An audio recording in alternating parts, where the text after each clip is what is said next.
फर्क दिखा हुआ क्या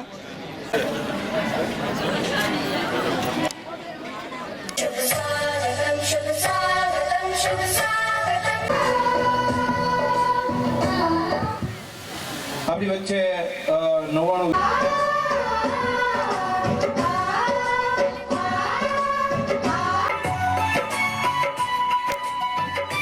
सर्वोच्च मुकुट से जिनके दिव्य देश का मस्तक गूंज रही है सकल दिशाएं, जिनके जय गीतों से अब तक स्वस्थ भारत को दिल से अपनाएगा।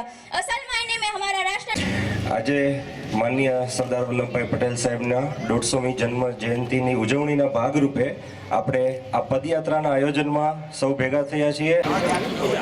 સમગ્ર ભારત દેશમાં સરદાર વલ્લભભાઈ પટેલની 150મી જન્મ જયંતિની ઉજવણીના ભાગરૂપે ગુજરાતમાં પણ તમામ વિધાનસભાની અંદર આ પદયાત્રાનું આયોજન છે। એમાંનો મહુવા વિધાનસભામાં આપણે ઓથાથી રોઈસામાં સ્વાગત અને આપણા ઉપવડાપ્રધાન અને ગૃહમંત્રીએ એ વખતે બીડું ઝડપ્યું કે મારા દેશને મારે અખંડ ભારત રાખવું છે, મારે સંગઠિત કરવું છે, તો જ મારો એટલો મોટો વિશાળ દેશ લોકશાહી ઢબે સમૃદ્ધિની આગળ વધી શકે, તો જ આ દેશની અંદર શાંતિ આવી શકે।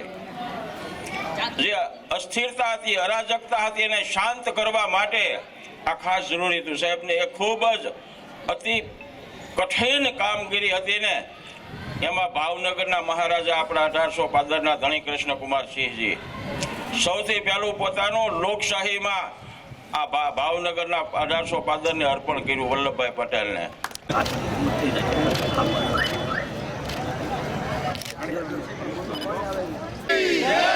भारत माता की जय, जय सरदार, जय सरदार। आया ट्रैफिक में जो आको नहीं गाड़ी था पाल भाई ये लेवड़ाओ ने पाल भाई के पाल आगे नहीं पाल भाई नहीं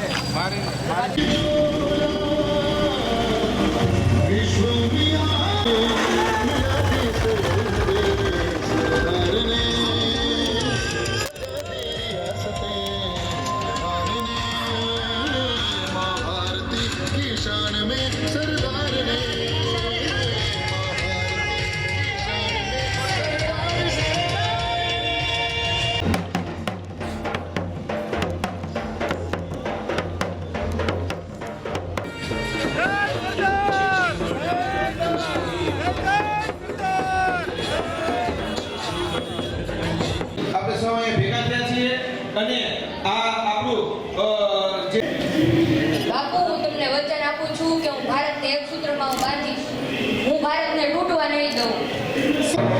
उनके बिना आज के भारत की कल्पना करना ही नामुमकिन है।